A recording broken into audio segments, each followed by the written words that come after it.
Welcome to Carpool Conversations, where our goal is to help equip parents to have meaningful, Christ-centered conversations with their kids. I'm Amy Lowe. And I am Sarah Jones. And today we're going to talk about chores. Yes, chores. Okay, so this seems like a puffy, easy topic, Sarah, but we've avoided it on this podcast. I know. For a while now. But it's time. It can be a spicy topic for real. And I think for lots of reasons. But we're not taking sides on chores. We're just bringing it up as an idea. We are Switzerland when it comes to chores. And we want to talk about the importance of chores, helping our kids learn them so that when they leave the nest, they are ready to go to do these things and like live life outside of our house. And we have a fun guest on the show that's going to help talk about this with us. And you know what? She's also a camp mom and she's my friend. But Sarah, tell us about Kim. Okay. Yes, we're talking about chores. And yes, we are Switzerland. We're just launching the idea, floating it out there, take it or leave it. We're not swaying you one way. We're not influencing you. We're just presenting the topic, okay? Or I'm going to try not to influence because I have opinions. I just want you to know. And I am pretty sure Kim does as well. So Kim is our guest today, and Kim Smelley is her name. And she has been married to her husband, Joel, for almost 20 years. Congrats. That's huge. Proof that you can find good things on the internet. Found him on eHarmony. What? Kim. Okay. We need you to come back, and this is going to be a new internet dating, okay? What the pro tips, okay? You are a mom of 3 daughters, Lily, Gracie, and Avery. And if it's okay to say, they do go to camp. They do. They love friendship camp. Yes. You have 2 spoiled doodles, Paisley and Calloway, which could be another topic because I have a doodle and he's crazy. Eats my kids' socks. Oh, yeah. Your husband is a pastor and all 3 girls are involved in sports. So you're super busy with school and ministry life. And you like to call it somewhat organized chaos, which is spot on for a mom of 3 with 2 doodles. You love art. You love the art of finding a good deal so that you can often find you shopping, yard sales, scouring online marketplaces, and even running a children's consignment sale for your church. So the listeners have a little bit of info. This is Kim. Welcome, Kim. Thanks so much for having me. Kim, we met. We were just joking before we started about how Kim and I have known each other longer than we've known our husbands. We met a long time ago working camp, a different camp, but we worked camp together one summer. And, you know, you really get to know people well in that kind of situation when you work camp with them. It was in Florida.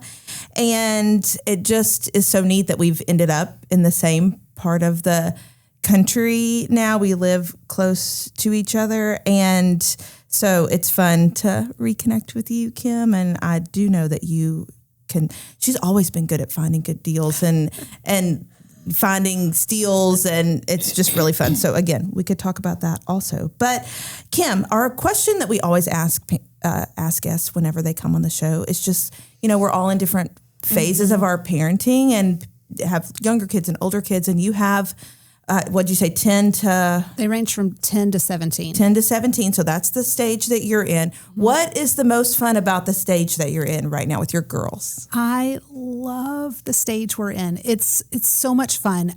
Each stage has been truly unique, but this is a really fun stage. My 2 oldest both have permits, so they're kind of driving-ish, which is really helping my prayer life. But everybody still relies on me for transportation. So I chauffeur a lot. We do a lot of sports and activities. But just seeing them really come into their own relationships with the Lord right now has been so sweet. And God is so faithful to just meet them where they are. But yeah, it's just a fun, I love teenagers. They're sweet and sassy, and it's just, I don't know. It's not like any other season that we've had so far. Yeah. So I really wonder what God's going to do with each of them. Yeah. A couple of teen moms have said it's like you can see some fruits of like seeds that were planted long ago when they were little, and you're seeing that come out, but also like adult, like you can see glimmers of like responsibility and ownership, and which is funny. We're talking about chores today. So yeah, in that, do you see that in your there's girls? just every now and then you'll get this glimpse of a little bit of affirmation that maybe we're doing something right. And then you have those moments where you question everything. And it's good because God's sovereign and he's got a plan for their lives. Yeah. Y'all, I just have to tell you, Kim is hilarious. She is a treat. And I think you're going to learn a ton from her around this topic of chores. So, but before we dive in, I've already mentioned that you're a camp mom. All three of your girls go to camp, 1 week camp, correct? Okay. Yes. But you've been sending your kids for years. And so you're like our veteran camp mom, which is so valuable. Our new moms, I get to speak to moms on the phone and answer their questions about camp. And so I get to hear all sorts of questions, especially in the spring, right before camp's about to launch. And our mom's Facebook group is a wealth of information, like packing tips and all those things. So helpful. So helpful. Yeah, so I think you're on there. But Yes. I would love to know, why do you keep sending them back to camp? And what do you think camp has done for each of them in their faith? Yeah. So, I think you mentioned that my husband is a pastor. And so my kids live in the limelight a lot. It's not a choice that they made, but that's where they are. And so they go to church camp with our youth group every year, and kids camp with our church. But I think WindShape provides a really special opportunity for them to go to camp and just be themselves. They're not the pastor's kid there. Yeah. So it's still, as my kids call it, it's still Jesus camp. Yeah. And we're getting the faith-based aspect of camp, but they're getting to just be themselves out of the spotlight. And so they really get to become, I think, kind of flourish and bloom into who they really are. And so you see aspects of their personality that get to take on a whole new life because they're not necessarily with the same friends, or they're not under the microscope of what people think about them. And there's just a freedom there that's really sweet. WindShape has become my kids' favorite week of the summer every year. We go to the first week of one of the 1 week girls camps, and it's just it's so special for them.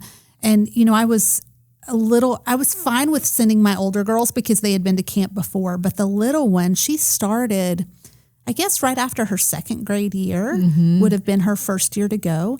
And so I was a little worried about that. But the fact that she was going to have two big sisters that were also there. So, and we put that in our notes. And, if she needs an extra little hug, go find a big sister somewhere.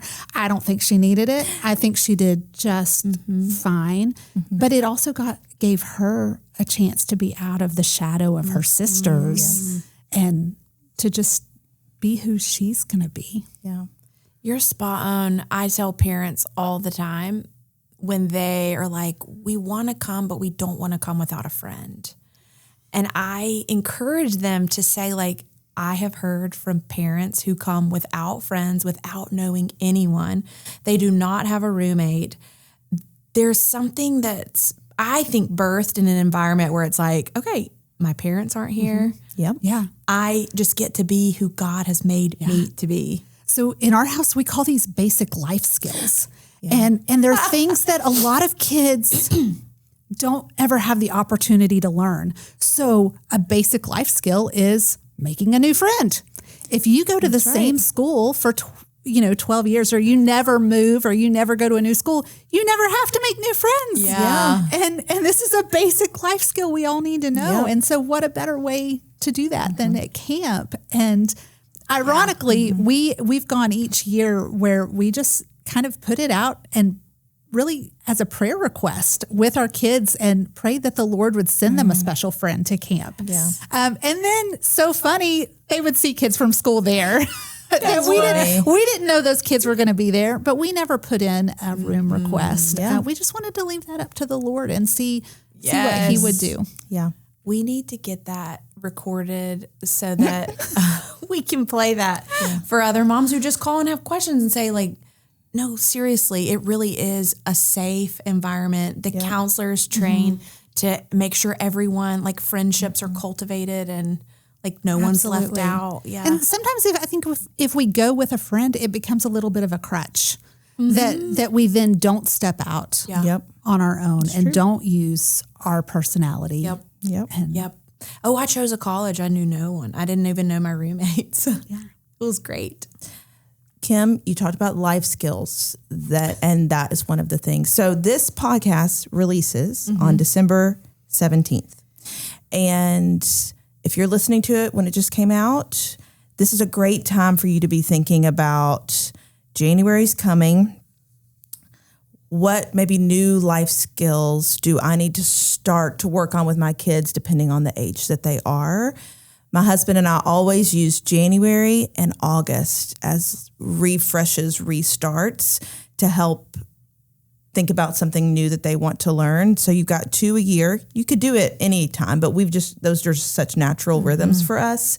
So I think this is a neat, timely topic for us that no matter when you're listening to it, you could be thinking about, when do I want to implement that next stage of something that I want my kiddo to learn and to start to do, like life skills like you talked about. And so Chores is really in that vein for sure. And we know that some of the listeners listening right now might be wonderful at this and have got it down. And others are more like me, that I need to work on this more with my kids. And I want to continue to give them things and help them to get those life skills so that they're ready to leave the nest. So you talked about your girls, 3 girls, various ages.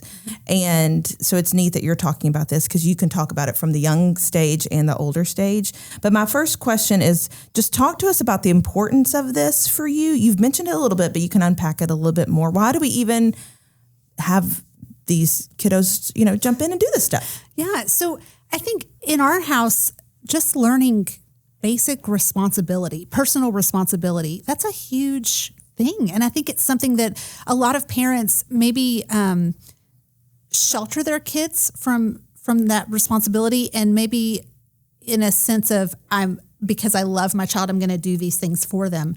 Well, in the Smelley house, we love you so much, we're going to let you learn how to do it on your own. Yeah. Because I feel like that is more of a gift. And so just this idea of natural consequences to actions. And so what a better way for them to learn that when they're in the safety and the shelter of our home. Yeah. I would so much rather my teenagers learn natural consequences to their actions while we're around to help and to guide them through that and to talk them through it, rather than once they are off at college or off on their own. Yeah. And so that could look like something like you were talking about, kind of new starts in August. In August this year, I give each of my kids, we call it an I forgot ticket. And it's literally just a little piece of paper that I laminated, and I gave them each one, and it says, I forgot, ...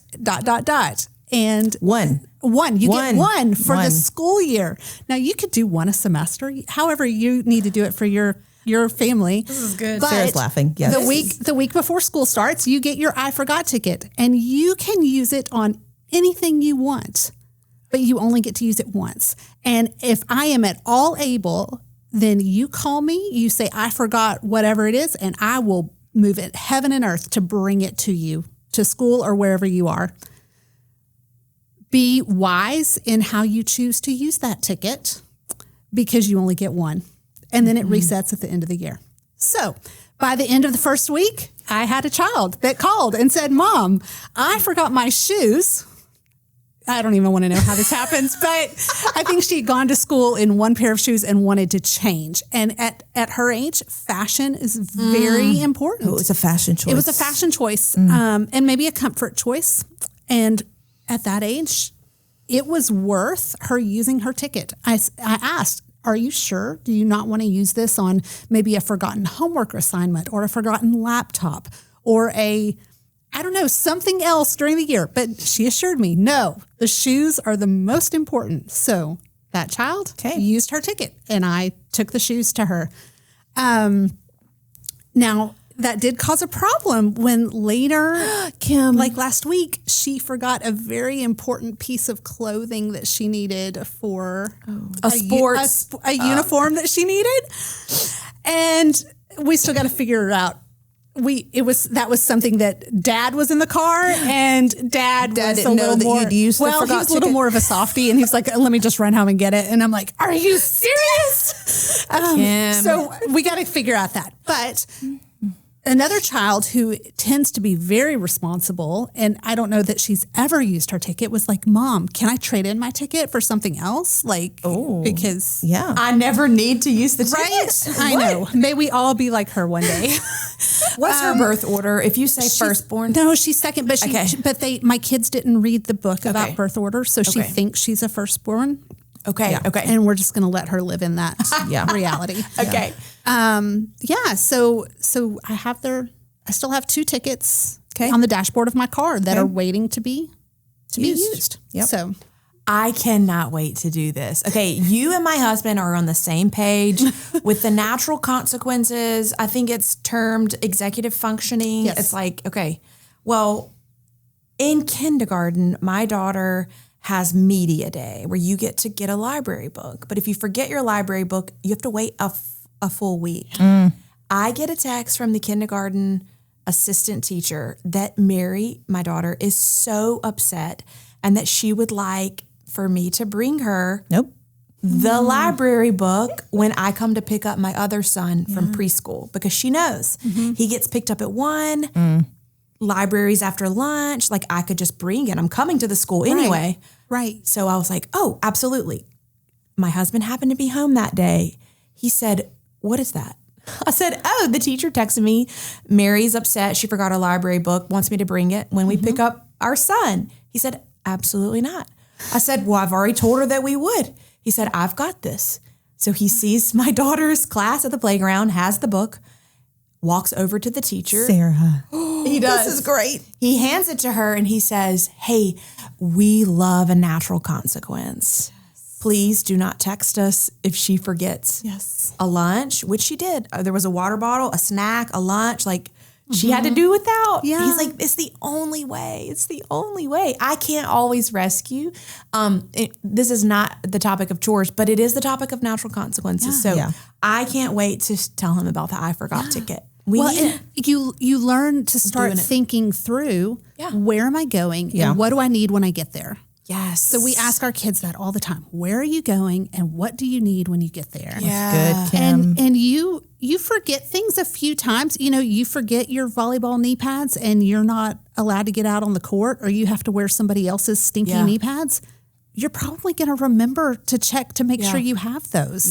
Yeah. I feel that way about a winter coat. You don't know the sting of being cold. Like, I can't always tell you. I'm not always going to be here to say, "Hey, it's 30 degrees outside. Get a coat." But if you have been cold, you're not going to forget it. You're going to remember. Unless you're a middle school boy. Yeah, and then you don't need that. But they wear shorts all year That's anyway. what I'm saying. So I tried to buy my son pants the other day, and he's like, "Mom, I don't need pants." I'm like, "It's 30 degrees." He doesn't need them. We don't need them. I have to get over like the judgment of like, don't look at me. You've got to let that mom guilt go. I know, That's girl. right. I gotta That's say, right. judge away, because she needs to feel the sting of the shorts in the winter, or not the coat. I would love to know. So chores for your house, the smelly house, which I love. You've just got to embrace it. Listen. Smelly like a skunk. If your kids are doing the chores, then actually, I bet it smells really clean. And, we have our moments of greatness. Yeah. Mm-hmm. But I don't know. I struggle with like everyday chores. Yeah. And I love a good Excel spreadsheet. I love a good chore chart. And we've tried them. Okay. And we are epic failures with the chore charts. Sad.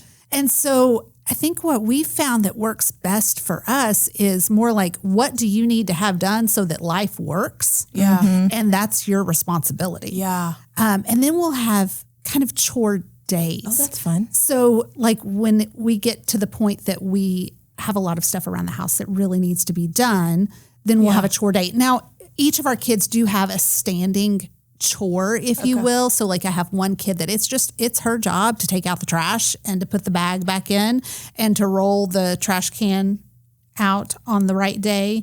And we've taught her to set an alarm in her phone so that she doesn't forget it. And that is her job. Yeah. And she knows that is her job. Yeah. I have another child that's in charge of dishes that is like, your job is to look in there and unload those dishes every single day. And if we make 2 loads of dishes, then guess what? What a blessing. You get to unload twice today. You had a lot of food. You got a lot of meals. Yep. And then I have another child that's kind of my utility player that is more of she's going to just, your job is to do whatever I ask you to do, whether that is going out to water the plants or to feed the animals or to take the dogs out or whatever it is.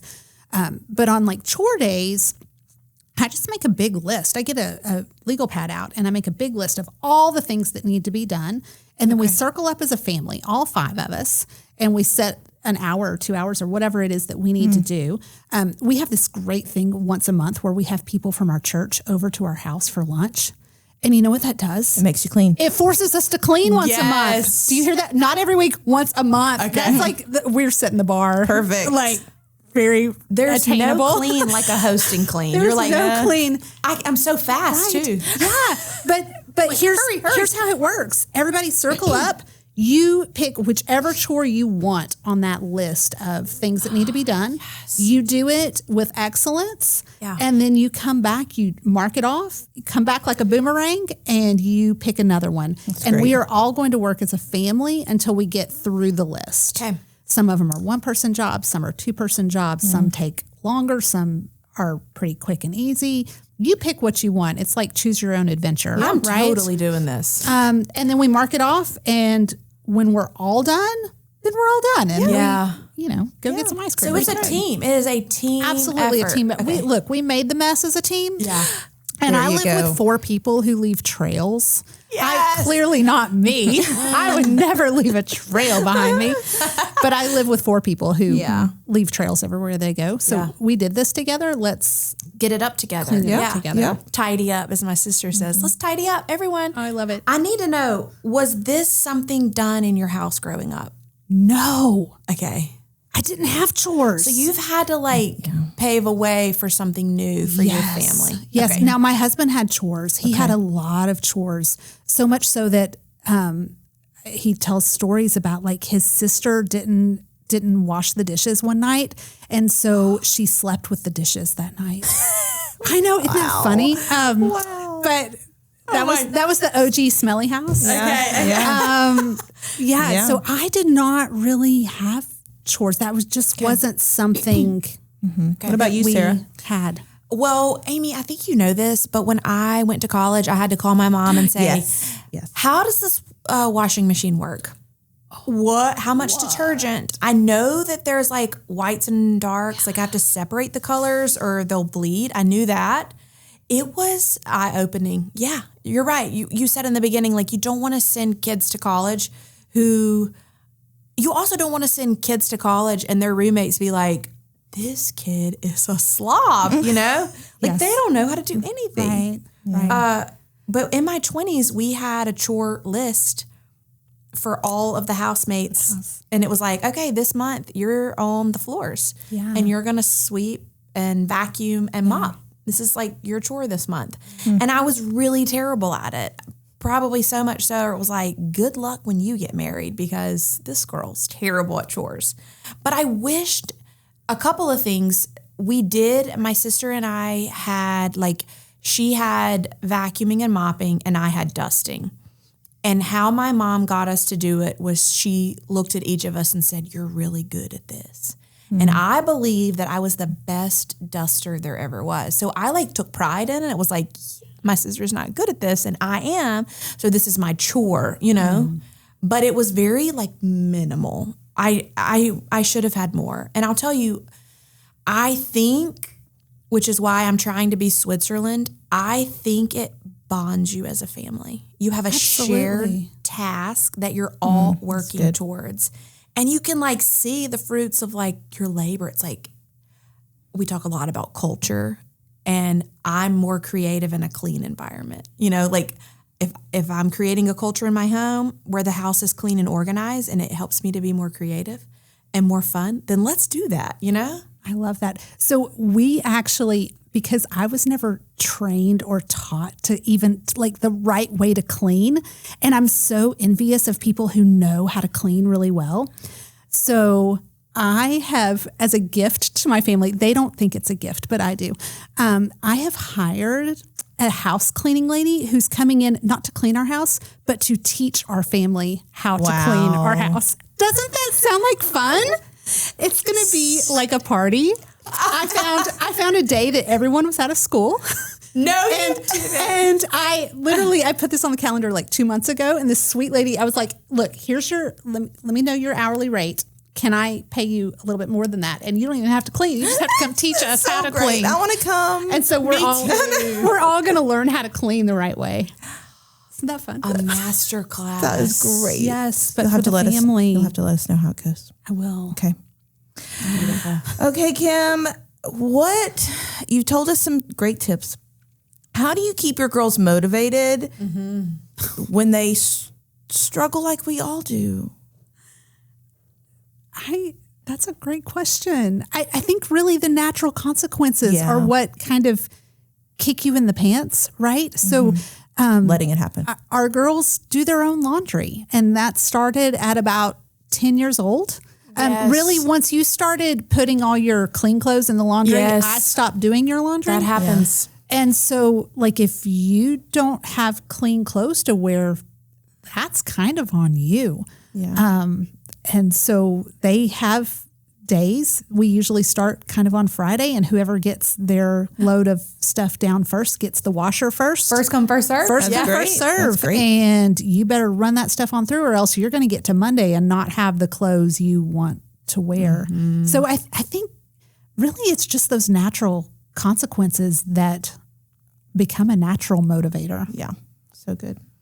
And I think just reminding them that, just like you said, I'm doing this as a gift to you to help you thrive when you leave, because I'm not going to be there whenever you leave the nest, you know? And they definitely don't see it as a gift now, but my hope is that they will on down the road. That's right. Can I be honest with you? I know I'm going to be vulnerable. My two biggest roadblocks to giving my children chores, and I even have like a downloaded template of age appropriate chores. And I try, when it's their birthday, I'm like, you're 8 now. Guess what you get to do? Only 8-year-olds get to wheel down the trash. Oh. But my son, his job is the trash. But only 8-year-olds get to unload the silverware in the dishwasher. Congratulations, you're 8 now.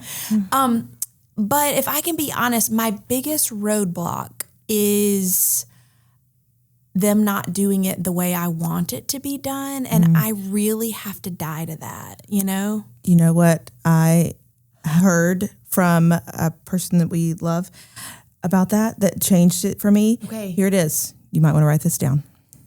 Whoever does it right. Ooh. Yes. Whoever does it right. And you better believe that I have to tell myself this whenever I open up the dishwasher and my husband has put the dishes in there, because it's never the way that I want to do it. But I have to tell myself, he did it. Yay. So he did it right because he did it. Now, maybe that doesn't work with your kids and maybe more works with your spouse, but that has really helped me. Okay. Whoever does it right. Okay. Well, and as they're doing it, I've learned part of me wants to go back and fix it.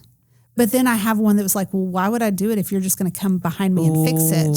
Yeah. So if we want them to do it, we can't be overly critical every time. Yeah. Now, is there room for encouragement and constructive criticism? Yes. But we have to balance when and how often we do that. And in the words of the great theologian Elsa, let it go. Let it go. Let it go. I told y'all she was hilarious.